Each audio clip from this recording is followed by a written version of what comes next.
Good morning मरমৰ ছাত্ৰ ছাত্ৰীসকল আজি মই তোমালোকক এটা গুৰুত্বপূৰ্ণ বিষয় দশম শ্ৰেণীৰ গণিত ইয়াৰ 4 নম্বৰ অধ্যায় দ্বিঘাত সমীকৰণ ইয়াৰ বিষয়ে মই আলোচনা কৰিবলৈ ওলাইছো। তো আহচোন আমি আৰম্ভ কৰো। দশম শ্ৰেণীৰ গণিতৰ 4 নম্বৰ অধ্যায়টো আছিল আমাৰ দ্বিঘাত সমীকৰণ। ইয়াছিল দ্বিঘাত সমীকরণ। এই দ্বিঘাত সমীকরণটো কি, কাক বলে, দ্বিঘাত সমীকরণ কি প্রথমত আমরা জানিব লাগিব। তার পিছতে আমি এই চ্যাপ্টাৰটোৰ যিবিলাক আমাৰ অংক আছে সেইবিলাক আমি বুজি পাম আৰু কৰিব পাৰিম। তো দ্বিঘাত সমীকৰণ কাক বলে, এটোৰ অৰ্থটো হল যে যিবোৰ সমীকৰণৰ চলকৰ সৰ্বোচ্চ ঘাত 2 সেই সমীকৰণবোৰক কি বুলি কোৱা হয়, দ্বিঘাত সমীকৰণ বুলি কোৱা হয়। আমি ক্লাস 9 তে পাইছো দ্বিঘাত সমীকৰণ, দ্বিঘাত বহুপদ পাইছো। গতে দ্বিঘাত সমীকৰণ হল যে যিবোৰ সমীকৰণৰ চলকৰ সৰ্বোচ্চ ঘাত 2 তাক কি বুলি কোৱা হয়, দ্বিঘাত সমীকৰণ বুলি কোৱা হয়। সয়তে আমি দ্বিঘাত সমীকৰণ কৈছে যিবোৰ সমীকৰণৰ চলকৰ সৰ্বোচ্চ ঘাত 2 তেনে সমীকৰণবোৰক দ্বিঘাত সমীকৰণ বুলি কোৱা হয়। যেনে ইয়াতে x² + 5x + 6 = 0। এই যে x ইয়াক কি বুলি কোৱা হয়, চলক বুলি কোৱা হয় x। এই x ৰ ঘাতেৰ ওপৰটো কি বুলি কয়, ঘাত, ইংৰাজীত পাৱাৰ বুলি কোৱা হয়, অসমীয়াত কি বুলি কয়, ঘাত। এইটো এই সমীকৰণটোৰ এই চলক যে আছে x ইয়াৰ সৰ্বোচ্চ ঘাত কিমান আছে, 2, তেতিয়া তাক কি বুলি কোৱা হ'ব, দ্বিঘাত সমীকৰণ বুলি কোৱা হ'ব। যেনেকৈ আমি কৈছো এনেকুৱা ঘাত মানে পাৱাৰ 2² এটা 2 ৰ ঘাত কিমান, 2, তাৰ মানে 2 * 2 = কিমান হ'ব, 4। আকৌ যদি 2³ এটো ঘাত বুলি কোৱা হয়। 2 ৰ ঘাত কিমান আছে, 3, ইয়াতে 2 ৰ ঘাত কিমান, 2 বা 2⁴। এইবিলাক কি বুলি কোৱা হয়, এই 2 ইয়াতে 3 এই 4, 2 ৰ ঘাত হল 2, ইয়াতে 2 ৰ ঘাত হল 3, ইয়াতে 2 ৰ ঘাত হল 4। স্কয়ার মানে ডাবল পূরণ 2 * 2 4, 2³ মানে 2 * 2 * 2 কিমান হ'ব, 2 × 2 = 4, 4 × 2 = 8 হ'ব। তাৰ 2⁴ 2 4 বাৰ পূৰণ, তাৰ মানে 2 × 2 = 4, 4 × 2 = 8, 8 × 2 = 16। গতিকে এইবিলাক কি বুলি কোৱা হয়, এই 2 এই 3 এই 4 এইবিলাক কি বুলি কোৱা হ'ব, ঘাত বুলি কোৱা হয়, পাৱাৰ। কিন্তু ইয়াত কৈছে যে যিবোৰ সমীকৰণৰ চলকৰ সৰ্বোচ্চ ঘাতটো কিমান হ'ব, 2 হ'ব। যেনেকৈ x² এনেকৈ যদি আমি লিখো x² বা x³ বা x⁴, এইবিলাকক 2 3 4 এইবিলাক কি বুলি কোৱা হ'ব, ঘাত বুলি কোৱা হ'ব, পাৱাৰ। গতিকে আমাক কৈছে যিবোৰ সমীকৰণৰ চলকৰ, যে চলক মানে কি, যিবোৰ সমীকৰণৰ চলকৰ সৰ্বোচ্চ ঘাত 2 তাক কি বুলি কোৱা হয়, দ্বিঘাত সমীকৰণ। চলক মানে হল অজ্ঞাত ৰাশি আছে। আমি নৱম শ্ৰেণীত পাই আছিলো চলক মানে হল যে যিকোনো বাস্তৱ মান লব পৰা চিহ্নৰে সূচিত কৰা পদকে কি বুলি কোৱা হয়, চলক বুলি কোৱা হয়। সহজ ভাষাত যে এটা সমীকৰণত থকা অজ্ঞাত ৰাশিবোৰক কি বুলি কোৱা হয়, চলক বুলি কোৱা হয়। এতিয়া যিকোনো বাস্তৱ মান লব পাৰি, যেনেকৈ x চলক বুলি ক'লে সাধাৰণতে আমি x y z ইত্যাদিবোৰক আমি বুজো, এইবিলাক x y z তাহলে এইবিলাক অজ্ঞাত ৰাশি। উদাহৰণ স্বৰূপে মই যদি কওঁ যে তোমাৰ পকেটত কিমান টকা আছে, তুমি যদি কোৱা যে 10 টকা আছে, তেতিয়াহ'লে মই লগে লগে বুজি পাম যে তোমাৰ পকেটত কিমান আছে, 10 টকা আছে বা 100 টকা আছে বা 200 টকা আছে। কিন্তু মই যদি প্ৰশ্ন কৰো যে তোমাৰ পকেটত কিমান টকা আছে, তুমি যদি কোৱা স্যার x টকা আছে, তেতিয়াহ'লে মই কিন্তু বুজি নাপাম x মানে কিমান। এতিয়া তাৰ পিছত যদি আকৌ সুধো যে কোৱাচোন তোমাৰ পকেটত কিমান টকা আছে, x মানেনো কিমান, তেতিয়া তুমি যদি কোৱা স্যাৰ x মানে 10, মোৰ পকেটত কিমান আছে, 10 টকা আছে, তেতিয়াহ'লে x ৰ মান কিমান হ'ব, 10। যদি 10 টাকা থাকে x ৰ কিমান হ'ব, 10। যদি কোৱা নাই স্যাৰ মোৰ পকেটত 50 টাকা আছে, তেতিয়া x ৰ মান কিমান হ'ব 50 হ'ব নাইবা যদি কয় স্যার মোৰ পকেটত 100 টকা আছে তেতিয়ালে x কিমান হ'ব 100 তানে এই x ৰ মান কি হ'ব পাৰে যিকোনো হ'ব পাৰে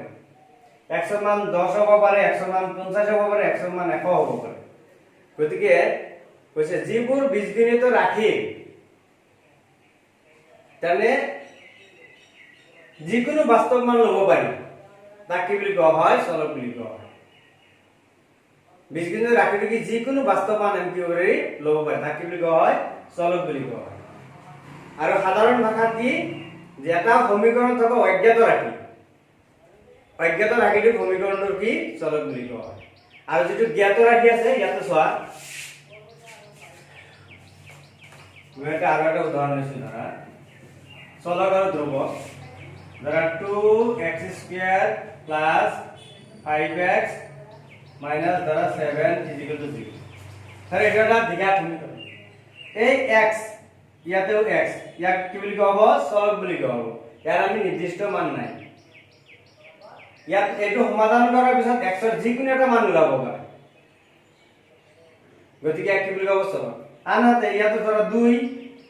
5 এটা 7 এই 2 এই 5 এই 7 এর নির্দিষ্ট একটা মান আছে আমি যদি সুধো যে তোমার লগত কেইখন কিতাপ আছে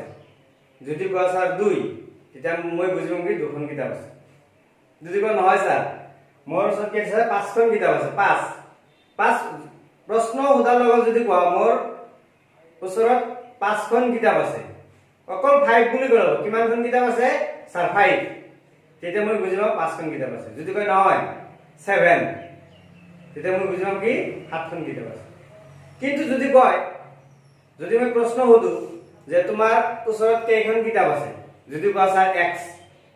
x খন কিতাপ আছে বা y খন কিতাপ আছে তেতিয়া আমি বুজি নাপাও গতিকে এই যে অজ্ঞাত x y z নাইবা a b c p q r m n l এইবিলাক কি বুলি কোৱা হয় অজ্ঞাত ৰাশি কি বুলি কোৱা হয় চলক বুলি কোৱা হয় গতিকে চলক বুজি পালো আমি আৰু এইবিলাক কি বুলি কয় ধ্ৰুৱক x y z এইবিলাক হ'ল চলক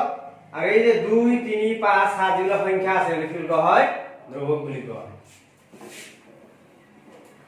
এটা সহজ দ্বিঘাত সমীকৰণ বুজি পালো যে যিবোৰ সমীকৰণৰ চলকৰ সৰ্বোচ্চ ঘাত 2 তেনে সমীকৰণবোৰ কি হয় দ্বিঘাত সমীকৰণ বুলি কোৱা হয়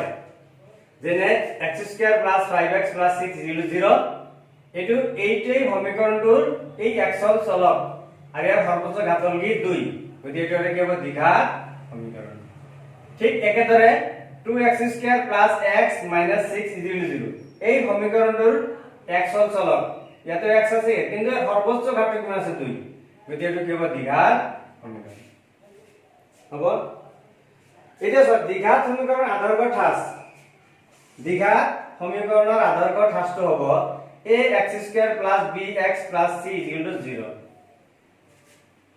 অৰ্থাৎ ইয়াত a b c এইবিলাক হ'ব ধ্ৰুৱক যেনে মই যদি ইয়াতে যেনেকৈ লিখো ধৰা 3x² + 5x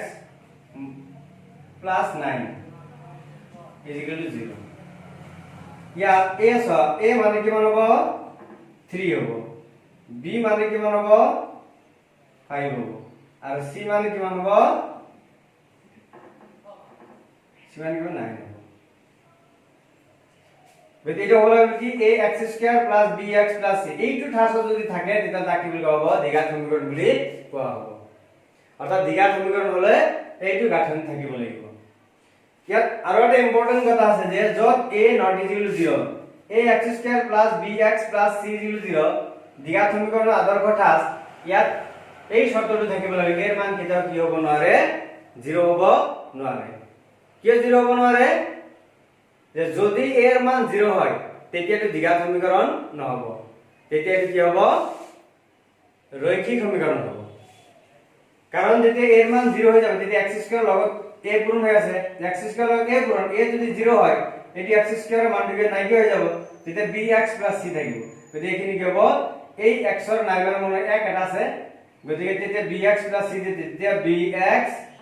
plus c equal 0 হ'ব এটি কি হ'ব রৈখিক সমীকরণ বুলি কোৱা হ'ব ঠিক আছে 2018 চনত আইছিল এটো কি শর্ত হবে কে এই x² + 5x + 7 0 এটা দ্বিঘাত সমীকরণ হবে তলত আমাক দিছে যে এর মান কি হ'ব a গ্রেটার দেন 0 এর মান কি 0 থেকে কি ডাঙৰ এর মান কি হ'ব লাগিব 0 থেকে কি হ'ব ডাঙৰ হ'ব লাগিব এটা হ'ব পাৰে তা a লেস দেন কি 0 এর মান টু 0 হ'ব লাগিব a ইকুয়াল টু এর মান 0 হ'ব লাগিব আর বলছে a নট ইকুয়াল টু কি 0 কোনটো হ'ব যে এর মান কেতিয়াও 0 হ'ব নোৱাৰিব এইটো হ'ব এৰ মান 0 হ'ব নোৱাৰিব বাকি হ'ব পাৰিব এৰ মান 0 কে ডাঙৰ হলে হ'ব এর মান 0 কে কম হলেও হ'ব এর মান 0 হ'ব নোৱাৰে a ইকুয়াল টু 0 হ'ব নোৱাৰিব গতিকে এর মান কি হ'ব লাগিব a নট ইকুয়াল টু 0 এটো হলে হ'ব এর মান 0 কিন্তু এটা হল এর মান 0 নহয় তাহলে এর মান কেতিয়াও 0 হ'ব নহয় যদি এর মান 0 হয় যেতে তো দ্বিঘাত সমীকরণ নাইকিয়া হৈ যাব গতিকে আমাৰ এই শর্ত সাপেক্ষে কি শর্ত সাপেক্ষে এই x² + 5x + 7 0 এটা দ্বিঘাত সমীকরণ হ'ব যে এর মান কি হ'ব নোৱাৰিব 0 হ'ব নোৱাৰিব এর মান 0 পাতি যিকোনো সংখ্যা বহালে তেতিয়া এটা কি হ'ব দ্বিঘাত সমীকরণ তো এইখিনি বাৰু আমি কি পালো দ্বিঘাত সমীকৰণ আকৌ এবাৰ কৈছো যে যিবোৰ সমীকৰণৰ চলকৰ সৰ্বোচ্চ ঘাত 2 সেই সমীকৰণবোৰ কি বুলি কোৱা হয় দ্বিঘাত সমীকৰণ বুলি কোৱা হয় x² + 5x + 6 0 আৰু টো আছে 2x² + x - 6 0 এই দুটা সমীকৰণ দি আছে আমাৰ সমাধান কৰিব লাগে দ্বিঘাত সমীকৰণ সমাধান কৰাৰ পদ্ধতি আছিল তিনিটা নম্বৰ 1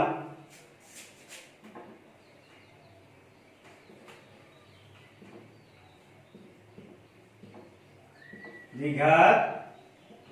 সমীকরণ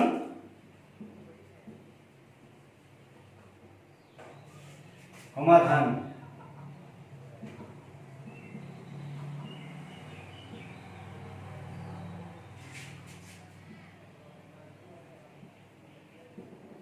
এটা তিনটা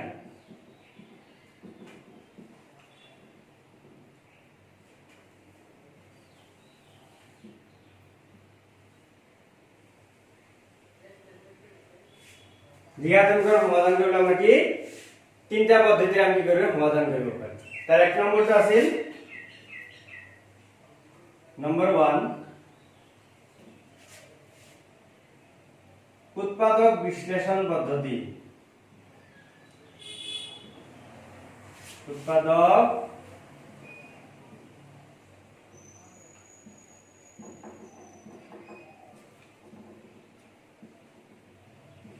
পদ্ধতি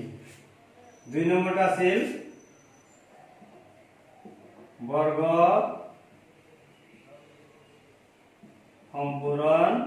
পদ্ধতি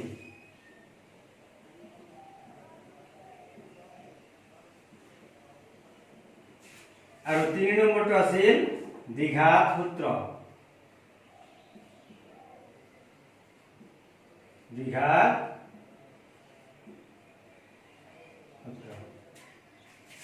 এইটা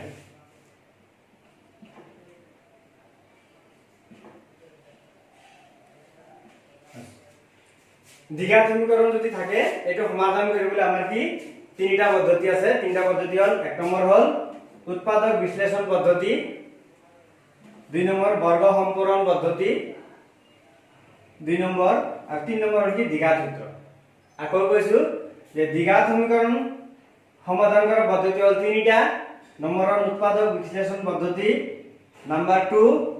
বর্গ সম্পূরণ পদ্ধতি আর নম্বর 3 কি হ'ব দ্বিঘাত সূত্র তো গতিকে মৰমৰ ছাত্ৰ ছাত্ৰীসকল আমি এই পাঠটিৰ দশম শ্ৰেণীৰ গণিতৰ 4 নম্বৰ যেটো অধ্যায় আছে দ্বিঘাত সমীকৰণ এই সমীকৰণ দ্বিঘাত সমীকৰণ যিবিলাক আমি পাম এবিলাক আমি তিনটা পদ্ধতিৰে কি কৰিম সমাধান কৰিম তো নেক্সট ক্লাছত আমি কি কৰিম এই দ্বিঘাত সমীকৰণবিলাক সমাধান আমি আৰম্ভ কৰিম তো নেক্সট ভিডিওত মই উৎপাদক বিশ্লেষণ পদ্ধতিৰ বিষয়ে আলোচনা কৰিম বৰ্গ সম্পূৰণ পদ্ধতিৰ বিষয়ে আমি আলোচনা কৰিম আৰু দ্বিঘাত সূত্ৰৰ বিষয়ে মই আলোচনা কৰিম তো ইয়াৰ নেক্সট ভিডিঅ' বিলাক তোমালোকে চোৱাৰ কাৰণে মই অনুৰোধ জনালো। তাতে তোমালোকে উৎপাদক বিশ্লেষণ পদ্ধতি, বৰ্গ সম্পৰণ পদ্ধতি আৰু দ্বিঘাত সূত্ৰৰ বিষয়ে ধুনীয়াকৈ বিশ্লেষণ তাতে পাই যাবা। তো আজিলৈ এই দ্বিঘাত সমীকৰণৰ বিষয়ে যিখিনি ক'বলগীয়া আছিল থুলমূলকৈ চমুকৈ মই এইখিনি কৈ আজি মই ভিডিঅ'টো সামৰণি মাৰিছোঁ। ধন্যবাদ।